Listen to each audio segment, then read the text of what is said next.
Hi, this is Chuck again. I'm back on the Kaiser carburetor. We've got it all cleaned up for the most part.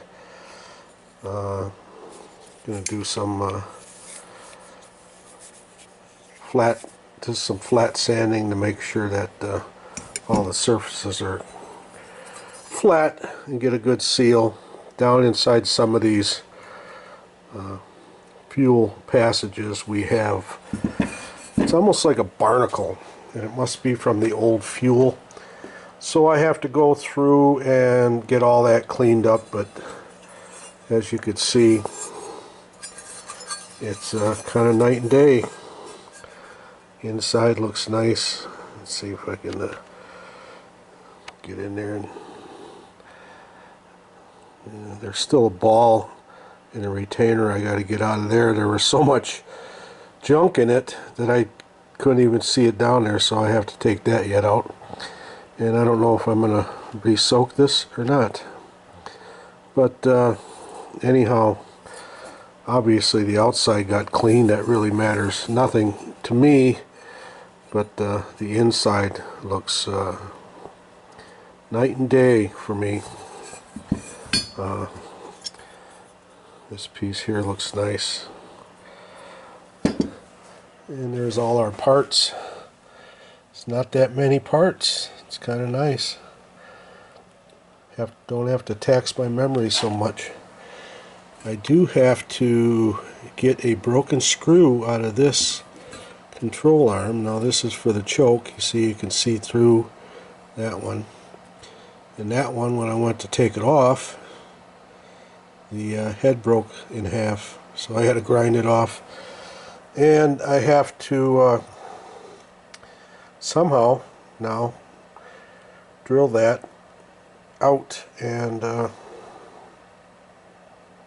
drill it, tap it, find another brass screw that I can put in, and those screws have to be peened over so they don't work themselves loose and fall down in the engine. So it's going to be a little more of a process than simple reinstall, but what I'll do is I'll get a lot of that fiddly stuff done, and then hopefully what I'll be able to do is just set up the camera, and you can watch me put it back together and listen to me rattle on, I guess. You know, if I can figure out how to fast forward my editing software, I'll do that when I can. So hang tight and we'll be back. So, there it is. Focus, bitch. So, anyhow, this little dealie here, it's a broken screw. That one came out, but this one did not. So what I did, I set it up in the mill, squared it up, stuff like that, put a little tiny center drill, started drilling that hole out. It must have caught it, and it just spun it out enough where hopefully, I don't know if you can see that. I don't know if you can see that or not. Come on, focus. There we go. See how it's sticking out just a touch? So I'm hoping that I can get something on there to grab a hold of it and back it out, and then I won't have to re-tap the hole and all that. I'll get back to you.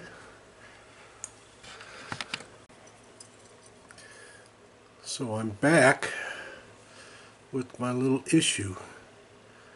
Look at that little screw. I got it out. Believe that. Took a while, but I got it out. And didn't damage the threads, of all things. You can believe that. But now I gotta find another screw, brass one, so I can put that back in and peen it over. A win for the day. That's what we call it. a win for the day.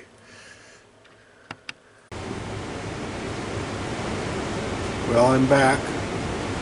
I believe I have all the stuff I need to put the carburetor for the Kaiser back together. I did buy a shop manual. It looks like a reproduction. Very nice manual, but it has breakdown and adjustments and all that for the carburetor. So I'm hoping that's going to guide me through what I need to make sure it's the way it should be, because who knows what it was like before, who knows what anybody else has done. So you like to just start over fresh. So all I'm going to do is kind of put this back together. I don't know that I'll be talking a whole lot, but I think you know, if I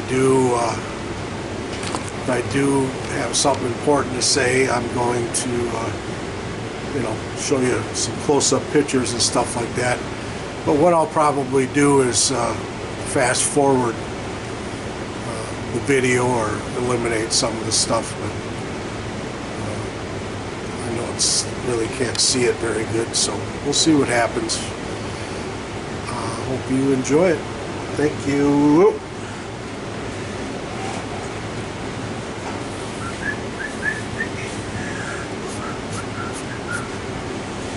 So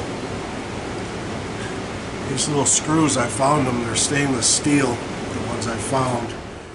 I couldn't find the brass ones, so I'm going to have to figure out how to peen those over. But I think what I'll start out with is this choke setup. Only because it probably is going to be, in my mind, the most difficult, because it has all these spring-loaded dealies in here, and so we're going to see how it comes together, and if there's anything really important in here, I'll let you know. Otherwise, it's just going to be look at it and hopefully you get something out of it. So see, that does right on there, so that's a good thing. So now let me get my parts kit out, whatever I did with that. And here I thought I was ready, and here I thought I was ready.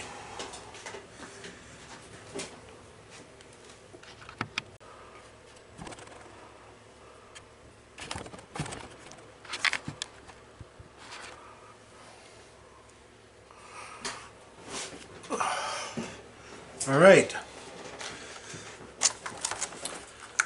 I was ready at one point in my life.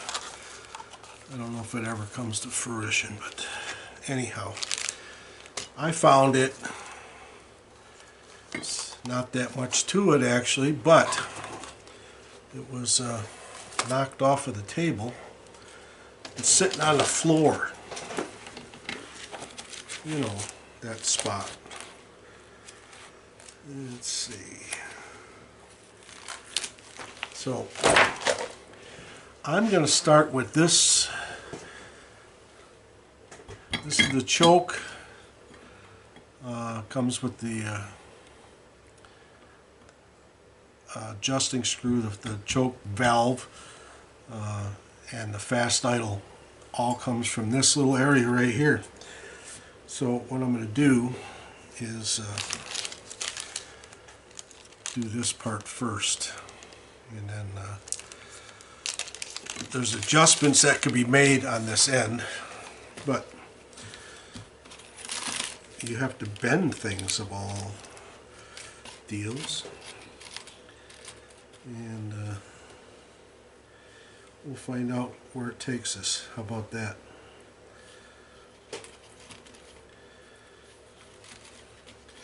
As much as I'd like to have it done today, it may not be done today.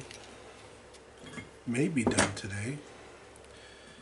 So that's one O-ring. Don't know if that's the correct one. There's another one. Be both about the same. Yeah, they're both the same. Oh, I know what that is. All right. Let us do this. There's a little O-ring that goes on here. Now that O-ring goes right into this little deal here, which moves a little piston up and down, so it gets vacuum from the engine, which in turn moves the fast idle up and down, etc., etc. So we have some screws. We have 1, 2 screws, right? 1, 2, 3 screws. So 1, 2, 3 screws. Didn't want that thing coming off, did they? So if I remember correctly, it was these black ones. So let's find out how that's going to work.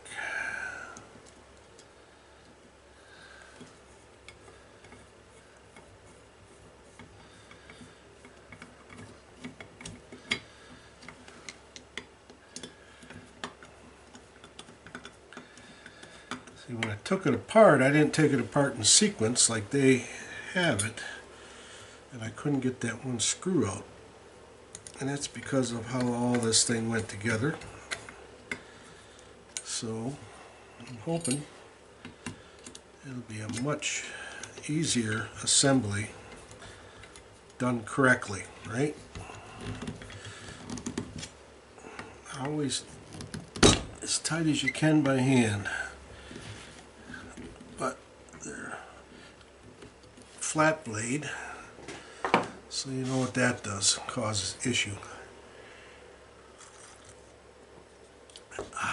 Little chai tea, man. Okay, so now this little deal right here, that little deal right there is the fast idle cam. And there's springs. Looks like one spring, but it attaches to this little area right here. So what happens is it will spring in both directions once it goes on there. So what I'd like to do before I go completely bonkers on this whole thing is I like to get a little bit of lube in there, because this thing just doesn't seems alright like that. But I'm going to get some little 3-in-1 or something like that here. Lube that up.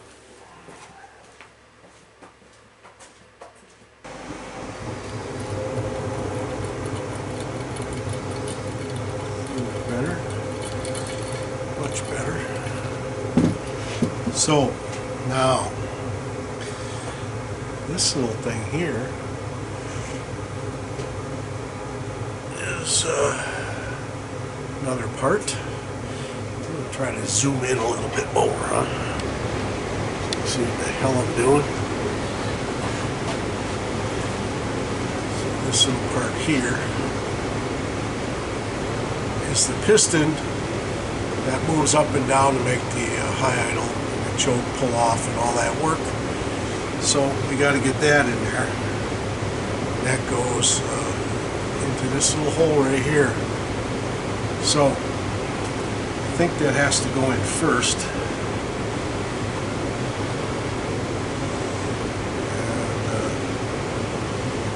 know that I want to goober that up with too much oil.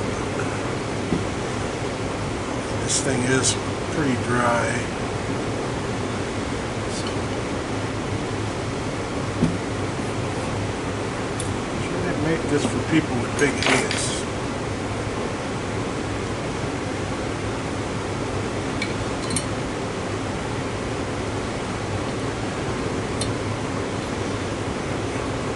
There we go.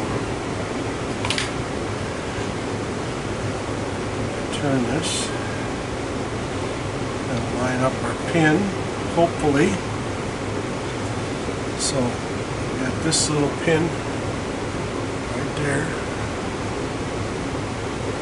That little pin right there has to go in there. So I think the only way that's going to do that is by me holding it at a different angle that you all will not be able to see.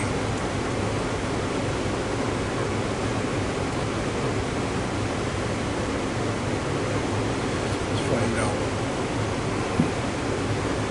Let's find out.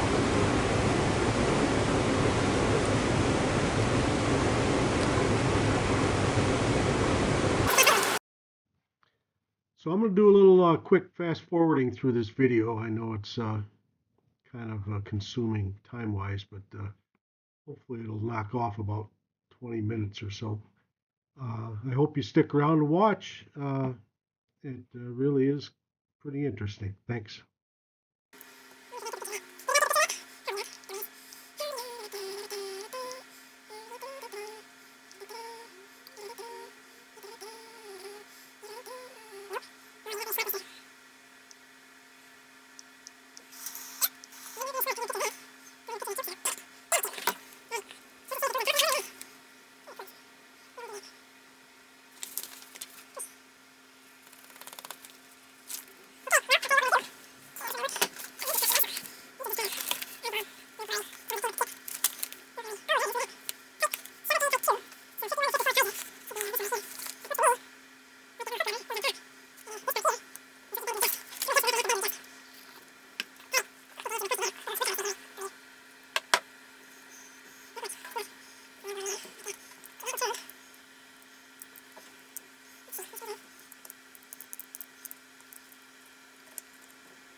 Well, in the non-professional form that I have, I didn't realize I lost battery power, but I'll just give you a once-over because I'm not taking it apart. But everything was pretty much straightforward in this. It was really simple to put together. A lot of new parts in the kit. Didn't hardly use any. There was one difference, and that's the